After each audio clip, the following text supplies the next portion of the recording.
انسان کو اللہ تبارک و تعالیٰ نے عقل بھی دیا ہے اور شہوت بھی دیا ہے۔ عقل یہ صرف انسان کے پاس اتنی بڑی دولت ہے کہ دوسرے تمام حیوانات میں یہ چیز نہیں ہے۔ عقل کا مطلب صرف دماغ ہی نہیں ہوتا، عقل کا مطلب صحیح اور غلط کو پہچاننے کی تمیز، اور شہوت جس سے انسان کو برائیوں کی خواہشات ہوتی ہیں۔ جانوروں میں شہوت رکھی گئی ہے، عقل نہیں، اور فرشتوں میں عقل ہے، شہوت نہیں، اور انسان میں دونوں چیزیں ہیں، عقل بھی ہے شہوت بھی ہے۔ اسی لیے فرمایا گیا کہ کوئی انسان اپنی شہوت ہوتے ہوئے بھی، شہوت اس کے پاس ہے پھر بھی بچ رہا ہے، تو وہ فرشتوں سے افضل انسان ہے۔ اس لیے کہ فرشتے گناہوں سے اس لیے بچے ہیں کہ ان کو شہوت ہی نہیں، گناہ کرنے کی سوچ ہی ان کے پاس نہیں، اور انسان اگر اپنے آپ کو بچاتا ہے تو فرشتوں سے افضل ہے۔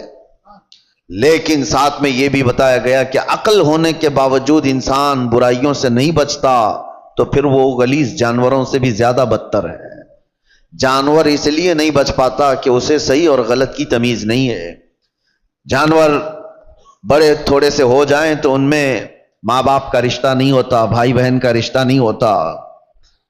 بچے بڑے ہو جانے کے بعد وہ ماں سے، بہنوں سے ایسا کوئی رشتہ نہیں ہے جس کے ہاں حدود ہیں۔ اس لیے جانوروں کے ہاں وہ کوئی بات ہی نہیں رہ جاتی۔ لیکن انسان کو اللہ تعالیٰ نے عقل دیا ہے، تمیز دیا ہے اور حدود بیان کیا ہے۔ اگر وہ عقل کا استعمال نہ کرتے ہوئے ان بے حیائیوں میں اپنے آپ کو مبتلا کرتا ہے تو جانور سے زیادہ ذلیل ہے۔ اب ہمیں خود کو معلوم کر لینا چاہیے کہ ہم کون سی کیٹیگری میں آتے ہیں، شہوت کے غلام ہیں یا پھر عقل کا استعمال کر کے گناہوں سے بچنے والے لوگ۔ مجھے بڑی تکلیف ہو رہی ہے، میں تو سفر میں تھا، آج اتفاقاً آپ کے ہاں حاضر آ گیا، لیکن کیا یہ ہاشمی مسجد کے جمعہ کا منظر ہے جو 1:30 بجے 2 صف بھی نہ ہوتی ہو؟ کیا یہ وہی مسجد ہے جہاں پر 12:30 بجے قدم رکھنے کی جگہ نہ ہوتی ہو؟ کیا ہو گیا ہے لوگوں کو؟ کس وجہ سے مسجدوں سے دوری؟ صرف یہ ایک مسجد میرے سامنے ہے، باقی کے حالات اور بھی گرے ہوئے ہیں۔ خصوصاً ہمارے اس شہر کے متعلق جب میرے پاس باتیں آئیں تو دل دکھتا ہے۔ نوجوانوں کی ایک بہت بڑی جماعت آج ایسی عیاشیوں میں مبتلا ہے، اللہ کی پناہ۔